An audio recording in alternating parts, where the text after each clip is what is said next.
M5D UFO Files. Unraveling the UFO Files. Revelations that change everything. The views and opinions expressed by individuals in the following program do not necessarily reflect those of the broadcaster or its parent company or affiliates. M5D UFO Files. Unveiling the unknown, decoding the universe. Welcome, curious minds. Welcome back to the deep dive. Today we're really going deep into secrets. Secrets that have been, well, shrouded in mystery for just way too long. That's right. These are truths that, they ripple right through our history. They challenge how we see reality itself. And they definitely impact our future. We're talking about a huge shift happening right now.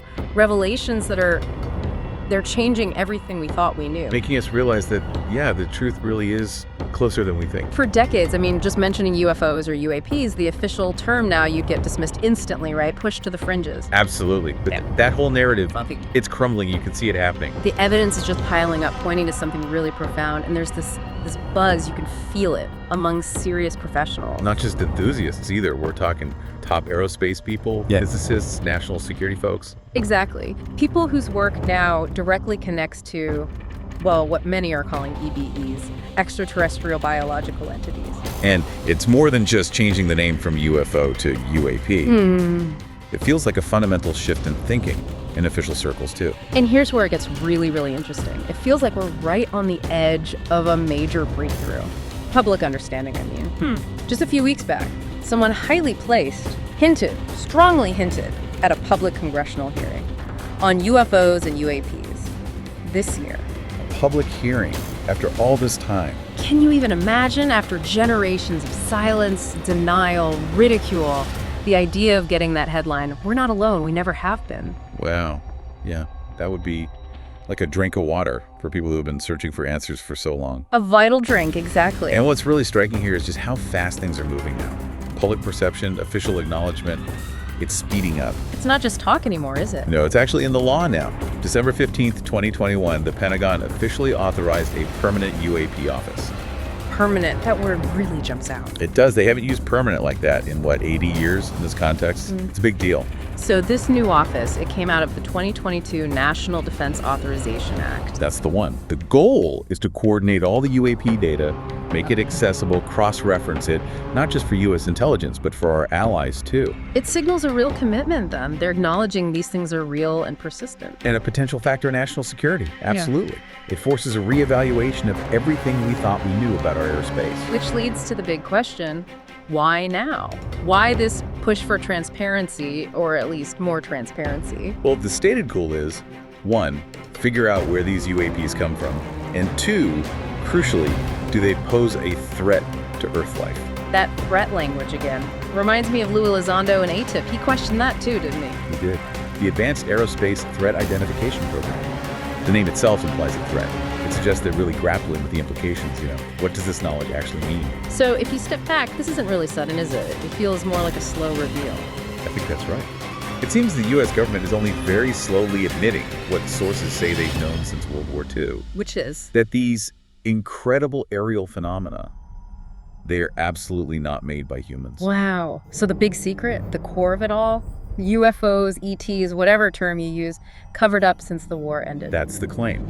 Military insiders, people on the front lines of these encounters, deliberately kept quiet about these non-human intelligences. And these intelligences weren't all the same. Some friendly, some neutral, some even hostile. That's the range described, yes. They're here, interacting with our world. And for anyone still skeptical, here's the part that gets, unsettling. Some of these intelligences definitely interfered with our nuclear missile sites, Minuteman sites. And this isn't just speculation or rumor. No. This is what whistleblowers, people like Robert Salas, have been trying to tell us for decades, based on direct experience. So tonight we're going to unpack that, the history, the cover-ups. Dive into some really chilling firsthand accounts. And explore what this all means for reality itself. Secrets in the sky, truth beyond Earth. Okay, let's dig into this nuclear connection. We need to go right back to the dawn of the atomic age. A terrifying new power unleashed. A pivotal moment, for sure. July 1945, the Trinity test. White Sands, New Mexico. And some whistleblowers, they've warned that first test, and then horrifically, Hiroshima and Nagasaki in August 45. Unimaginable devastation ended the war with Japan. But they claim it did more than that. They say those explosions literally tore into other dimensions we knew absolutely nothing about. Think about that.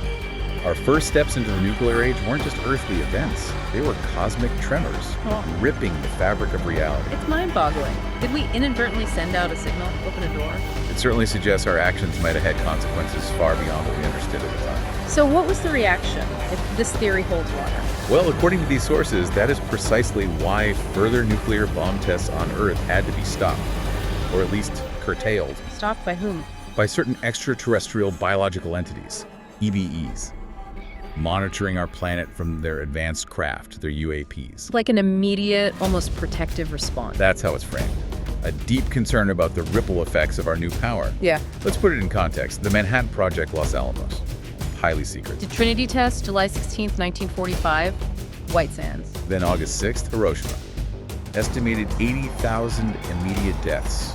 Animals, plants, everything. And just 3 days later, August 9th, Nagasaki. Another 40,000 estimated. Cataclysmic. Ended the war, yes. But these sources say it opened something else entirely. Prompted this immediate EBE response. Okay, now fast forward just 2 years. After the war, early July 1947, we're back near White Sands, near Roswell, New Mexico. Roswell. The cornerstone. Colonel William Blanchard, Roswell Army Airfield, he puts out a teletype to the local media. A silver disc crashed near Roswell. And the headline went everywhere. July 8th, 1947, Roswell Daily Record. RAAF captures flying saucer on ranch in Roswell region. Global news. But there's another layer to this, isn't there? Something about microwaves. Yes, this is fascinating. Nuclear physicist Stanton Friedman, a well-known UFO investigator, he told Linda Moulton Howe, back in the 80s, something intriguing. What was that? He had information, dating back to the late 1940s, that White Sands Proving Ground was deliberately using strong microwave frequencies. Why? To try and interfere with UFOs, to try and bring them down. Seriously? So could those microwaves have actually caused some of the crashes? Like the Roswell one, maybe others in southern New Mexico? It raises that exact question. It adds this tragic layer. Were we, in our ignorance, our early attempts to engage, actually responsible for these incidents? And maybe fueling the cover-ups that followed if we brought them down. It suggests a very clumsy early interaction with potentially disastrous results, leading to decades of secrecy. The timeline keeps building this picture of interaction, though. A decade after Roswell, June 6, 1957, the U.S. tests its first ICBM, the Atlas B. A whole new level of threat, delivering nuclear warheads across continents. And then, through the late 50s, 60s, 70s, into the 80s, those Minuteman nuclear missiles go into the ground, armed and ready. 60 feet underground. At places like Malmstrom in Montana. F.E. Warren in Wyoming, Minot in North Dakota. Ellsworth in South Dakota. Whiteman in Missouri. And while some are decommissioned now, you're saying 400 Minuteman IIIs are still operational? Malmstrom, Minot, F.E. Warren. That's correct. Still active today. The ultimate deterrent. Humanity's sword of Damocles, as you said. But here's the bombshell. The thing most people just didn't know back in the 60s and 70s. What's that? UAPs were frequently intruding in those Minuteman fields. Frequently? Yes, and not just lights in the sky. We're talking dramatic, direct, undeniable interaction with our most sensitive weapons. Physical presence influencing the system. Exactly. The implications are just staggering. Well, Linda Moulton Howe, back in the early 90s, she talked to a Boeing engineer, someone who would work on all the Minuteman silos. What did he say? After looking at the post-event data from these incidents, these shutdowns, he said, and this is a direct quote, "It was impossible for those 10 missiles that we built to go offline one by one every second like they did. Impossible, but it happened." Impossible, but it happened. And then he added, "And the cause was apparently a UFO that we do not understand and we cannot control." We cannot control. If our ultimate weapons can be shut down, just like that, by something we don't understand and can't control. What does that really mean for national security? For our sovereignty? Our place in the cosmos, even? It completely challenges our sense of being in control, doesn't it? Fundamentally.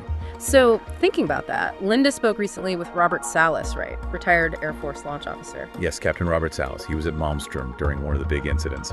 He's been very vocal about these military eyewitness accounts since the 60s. And he's frustrated.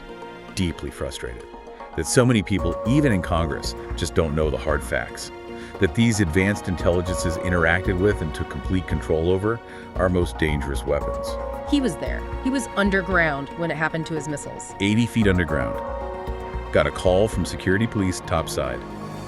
Big red UFO sitting right over the gate to a missile site. Kilo 7, I believe. Imagine getting that call. Knowing something unknown can just switch off your nukes. It's the kind of thing that defines a career, that keeps you up at night. Yet, it was hidden from the public. Largely still is. What about the official explanations? Did they ever try to explain these things away? Well, Salas points directly at the Condon Committee. Remember them? Supposedly the big scientific inquiry into UFOs back in the late 60s. Yeah, I remember. Declared nothing to it, basically. Salas calls it completely phony and trumped up. A sham. So there was no real investigation? Oh, there was a real investigation. Oh. A top-secret Project Blue Book. Not the public one. This one was run out of Fort Belvoir, linked to CIA sites. They were analyzing materials from UAPs, recovered stuff. Okay, so a secret blue book doing real work and a public blue book designed to debunk. Exactly. The public one, the one people sent their sighting reports to, that was the facade. The Kabuki Theater, as some call it. And the proof is in the pudding, I guess. Absolutely verifiable. The public Project Blue Book report came out December 1969. A decade rife with these missile intrusions. And guess what? Big guess. No mention of missile interference. Not one single mention.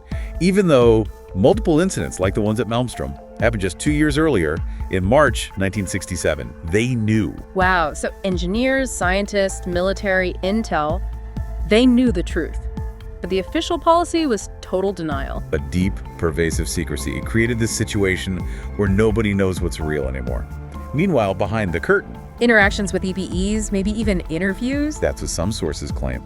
Deliberate shoot-downs to get the tech, retrieving bodies, dead and alive. But to the world, in the Kabuki Theater. It didn't exist. Total denial. The gap between the public story and the classified reality is just immense. Makes you wonder why. What were they so afraid of? Panic. Loss of control. Revealing we're not top dog. Probably all of the above. UFOs revealed. Mysteries explained. Okay, let's zero in on a couple of these specific incidents to really grasp the reality of it. March 16th, 1967, Malmstrom Air Force Base. Echo flight. A UAP observed hovering right over the missile range. And then what happened? 10 missiles. 10 independent Minuteman missiles, powered down, one every second. Click, click, click. For 10 seconds. Off. Undeniable control. The panic must have been immense. Imagine being in that launch capsule, watching your board light up with missile offline indicators one after another. Helpless. It wasn't isolated, was it? Not at all. That's what makes it so compelling. Just 1 week later, March 24th, 1967. Robert Salas's incident. Exactly. He is the Minuteman I launch officer at Oscar Flight, also at Malmstrom, 60 feet underground in his launch control center. Gets that call from the security guard topside. Breathless, reporting a large, red, glowing UAP hovering directly over the launch control facility security gate, right above them. And as Salas is processing this, His missiles start going down. 10 more missiles drop off alert status, one by one, every second.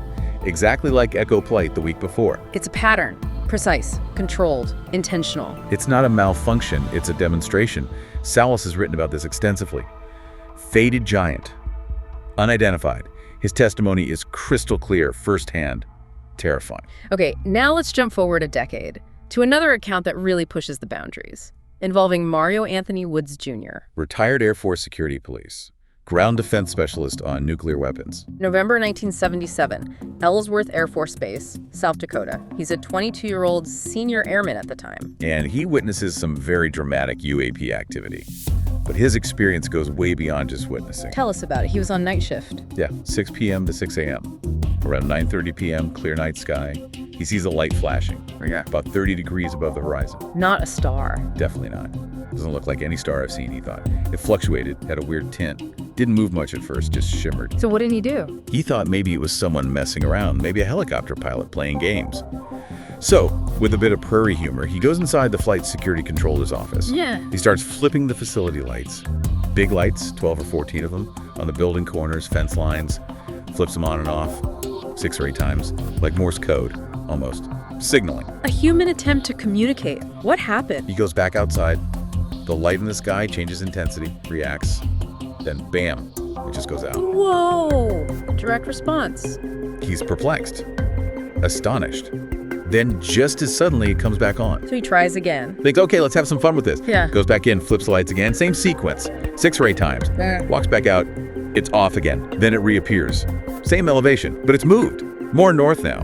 Then to the 1 o'clock position. It's moving intelligently, responding. Exactly. He yells, "That's the craziest thing I've ever seen." He realizes it's imitating planets, trying to blend in, maybe. Did his colleague see it? Michael Johnson. He tried to get him to come out, but Johnson was watching TV, just blew him off. Typical, maybe. Hard to believe unless you see it yourself. So the light keeps doing this dance? Off and on? Yeah. Mario's thinking, maybe helicopters. But the brightness, the intensity, red, white, orange tint, unlike anything conventional. Did Johnson ever come out? Eventually, yeah. But when Mario tried to explain the interaction, the lights, the response, the movement, Johnson just looked at him like he was crazy. He said, "Whatever, man," and went back inside. So this interaction lasted a while. It started around 9:30 p.m., went off and on a few times. Mario signaled it maybe 4 times. It was about 10:1 p.m. when he finally gave up and went inside, still trying to process. Tracking the unknown, one file at a time. But that wasn't the end of the night for Mario and Michael. Not by a long shot. No, things escalated dramatically. Around 12:15, 12:20 a.m., the MCC phone rings. That direct buzz line. Straight from the Launch Control Facility commander, underground beneath them. Yes. The flight security controller answers. The message is urgent. "Yes, sir. We've got a SIT-4 at November 5. Situation 4. That's serious, right? Extremely serious. Means an inner zone penetration alarm. A physical breach of the security sensors around and on top of the missile silo itself. Highly unusual. So, not a drill. A real critical breach at a nuke site. Absolutely. And November 5 was about 7 or 8 miles away from their location as the crow flies. Scramble. Immediately. Head out in their truck down those clay roads. They're approaching Highway 79, which is elevated. Mario's the passenger. He looks right towards the 4 o'clock position. And he sees it again? He sees a real bright glow. Low on the horizon. Yeah. Right over by November 5. Like the glow of a city at night, he said. Unmistakable in that dark, empty landscape. He points it out to Michael. Yeah. Hey, man, I think that object is over there at November 5. Look at that. Where else do you see light like that out here? He knew it had to be connected. So they get onto Highway 79, heading south. The object moves. Yep. Now it's at their 2 o'clock position. Almost like it's pacing them, or waiting. They head down towards the town of New, turn right onto Orman Road. Mario must have been feeling a mix of things. Excitement, fear, he said, waiting to see it again. After about 1.25 miles, the road drops back to clay, curves left. And then a molten... Linda Moulton Howell recounts it chillingly. When we rounded that corner, this object was sitting directly on top of November 5. Right there, over the silo. Undeniable. He described it as looking like a mini sun. How big? His comparison. The size of a super Walmart center. Just sitting there, maybe 10 feet off the ground, right on top of the silo lid. That's enormous. And the brightness. Blinding, as if it was a sun sitting there. Radiant colors. Red, orange, white, pulsating. But no structure, no hard edges. That's the truly baffling part. No hard edges, no surface features, no wings, no portals, no visible propulsion. Nothing like any craft we know. It defied physics as we understand it. So they pull up, tactical position, frozen. Yep, stopped in a cattle gate, 45-degree angle, and the light just intensifies, unbearably bright. Mario said he could almost see through my hands. Like that scene in Close Encounters, the whole truck lit up. Exactly that image, and then it got even worse. How? The air. It started evacuating. From inside the truck cab, around the truck, they couldn't breathe, like a vacuum suddenly formed. A physical effect from the object. It seemed so. A visceral, terrifying pressure change, sucking the air out. Mario had never felt anything like it. What did he do? He was gasping for air. Instinct took over. He rolled down the passenger window, grabbed the blue police lights on the roof with his left hand. And with his right. He still had his heavy mitten on, reached across, grabbed his mag light, and flashed the object. The same sequence as before, from the LCF. The exact same sequence. Blink, blink, blink. 6 or 8 times. He did it twice. What was he thinking? He said he was just asking for relief. Relief from the pressure, from whatever this was. A desperate plea. Then he just sank back into his seat. Curious weapon. Yeah, between his knees. Trained response kicking in amidst the chaos. His last memory before blacking out, seeing Michael Johnson. Frozen. Staring straight ahead at the wheel, utterly incapacitated. He blacked out. What happened when he came to? He lifts his head, sees this black sphere, bobbing in front of the truck, like a beach ball, maybe bigger. covered in little vents in layers, no light, just black. An anomaly. And he heard something or felt something? Yes. As he drops his head again, he senses this thought, this voice inside his head, repeating, do not fear, do not fear. Telepathic, not auditory. Exactly. Coming through him, not to him. A direct mental message amidst the terror, where the stars speak, and we listen. He manages to turn his head, feeling like he's in tunnel vision, and he sees them. Beings outside the truck. Yes, small beings about 10 feet away, coming towards him, wearing little uniforms. Large heads, large dark eyes, but not the typical gray, bulbous heads. And there was another one. Behind them, centered in his view, taller, more menacing. He felt fear specifically from that one. Describe them more. The tall one, the small ones. The tall one was maybe 5'6" to 6 feet. The smaller ones, 4 to 4.5 feet. A bigger, meaner rendition, he said. The small ones wore gray uniforms. One had a belt, the other had a glowing yellow pencil-tipped rod in his belt. Some kind of tool or weapon. And the tall one had something on its chest. Yes, something pulsating, glowing with that same orange-white tangerine color as the main craft, brightening and dimming. What about their faces? Skin color? Hands? The tall one's face was more rugged, threatening, higher cheekbones, thinner, protruding jaw. Smaller ones had rounder features. Skin wasn't gray, it was a light blue gray, almost teal. Teal blue, that's unusual. Very. Mario had never heard of teal blue beings back in 1977, but descriptions exist now. They had 3 fingers and a thumb. So he's seeing this, still in tunnel vision. What else is happening? Something profound. He experiences a full life review. His whole life flashing before his eyes. In one instant. Father, mother, every major event. It shook him to his core, he said. Happened faster than thought itself, seemingly presented by them. Well, they're telling him, do not fear. Yes. He felt told to close his eyes, fought against it, but kept hearing that instruction. Do not fear. We're not going to hurt you. Do not fear. A bizarre mix of terror, reassurance, and profound psychological input. Did they take him? His memory jumps. He remembers being out of the truck, on his back, lifting his head like he's on a stretcher, moving. No memory of Michael Johnson anymore, who was still frozen in the truck. Where'd he go? Next memory. He's in something dark, cold, feels like jello. Jello, like a substance. Exactly. And other abductees have described this. Supposedly a disinfectant for germs, biological decontamination. He felt utter dread. Then another jump in memory. Yes, like a movie cut. From the cold gel to seeing the sun rising. Sun rising, what time was it? His watch showed after 6 a.m., but in his mind it had just been 1 a.m. 5 hours, gone, missing time. 5 hours, where was he? Shocked, confused. He sees this large white wall nearby he doesn't recognize. Turns out it's the backside of the New Lake Reservoir Dam, north of the town of New, about 11 miles from the missile site, November 5. 11 miles away. How did he get there? Was the truck there? He was at the bottom of a huge berm, a place completely impossible to drive a vehicle to. No way in, no way out, 50-foot drop off into another lake. So the truck wasn't there. Oh, wait, reading this again. Yeah. It implies he was transported out of the vehicle and the vehicle itself might have been moved too, or maybe just him. The text says transported him out of the military vehicle. Let's assume he was taken, and maybe the truck was left behind or moved separately. The key is he ended up somewhere impossible to reach normally. The implication being the teal blue beings moved him. That's the only explanation that fits the facts as he experienced them.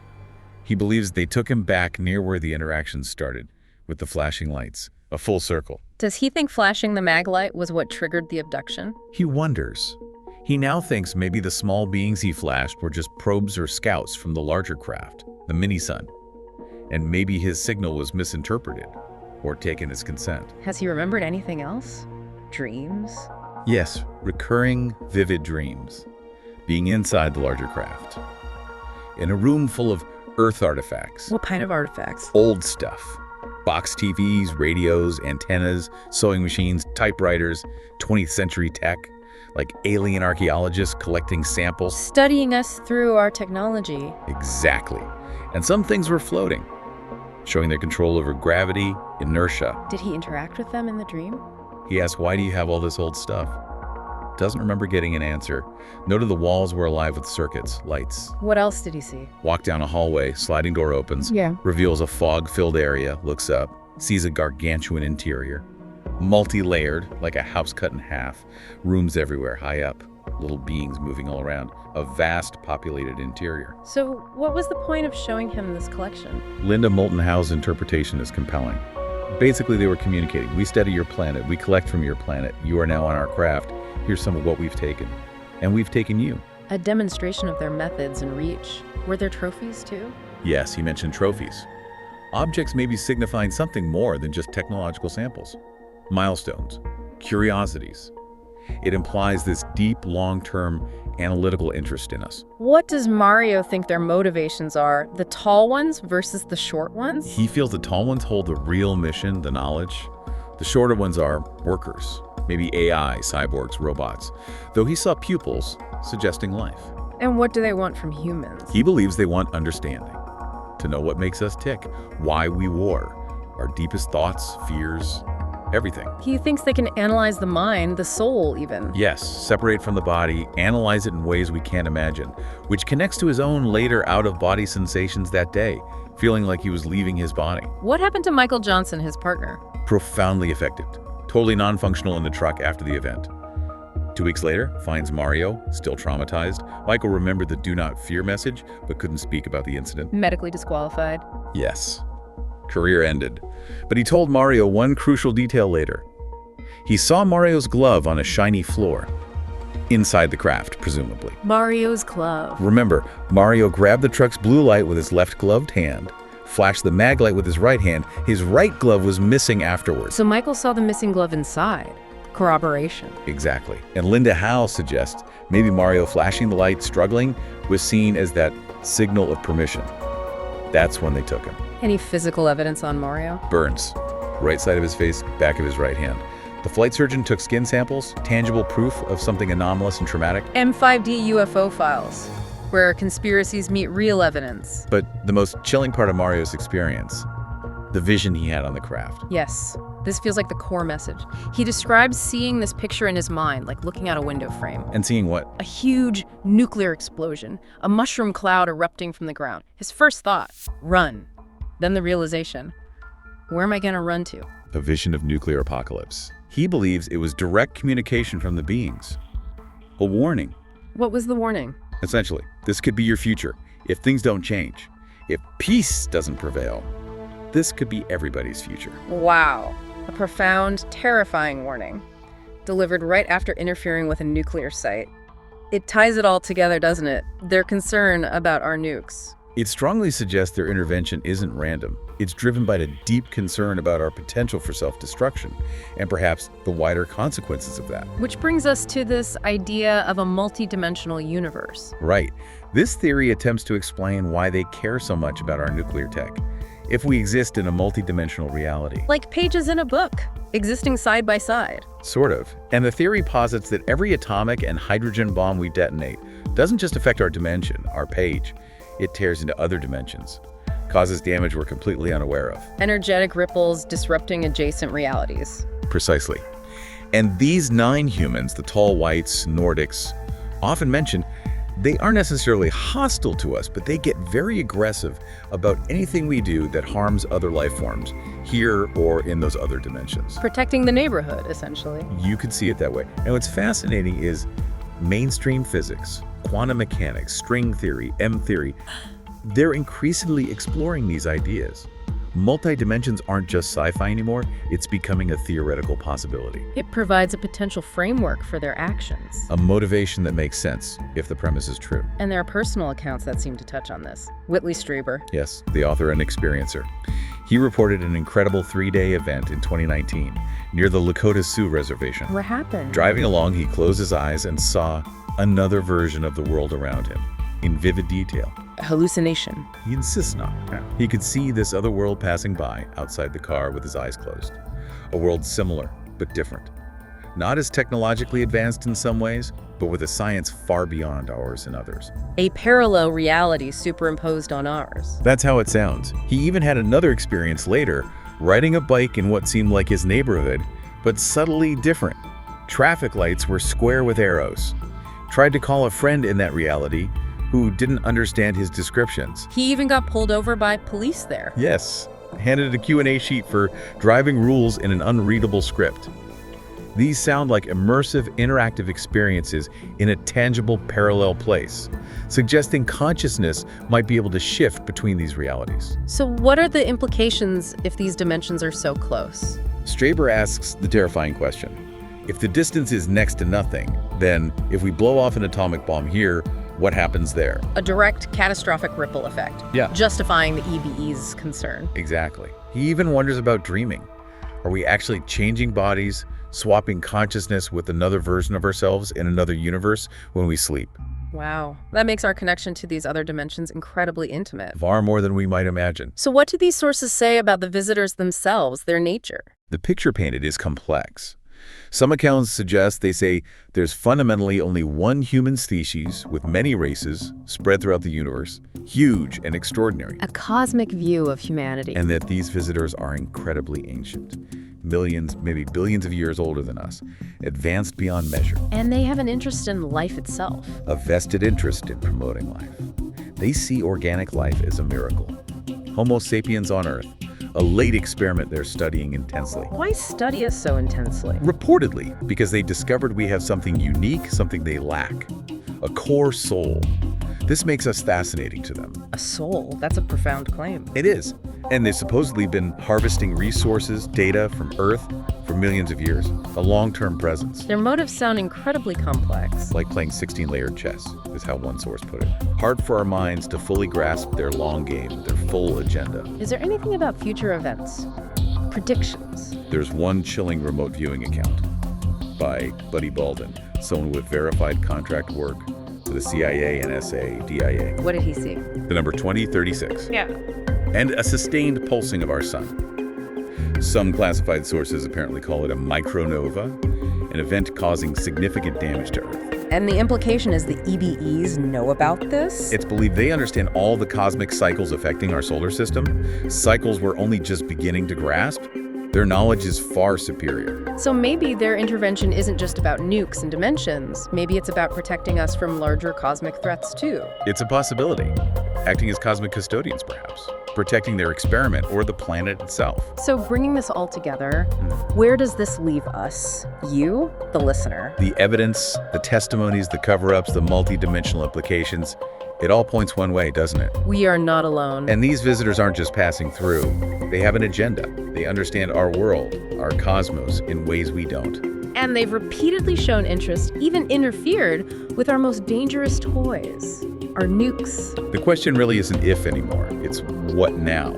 What do we do with this knowledge? What is the next step if this awareness keeps growing? The hope, the message that seems to emerge from all this is that if humanity, if Homo sapiens could finally get that headline out there, we're not alone. Really accept it. And if governments started talking straight about the who, what, why, it might actually bring us together as a species. Instead of always fighting amongst ourselves, imagine that potential. Global unity facing a cosmic reality. It's time for disclosure, for the truth.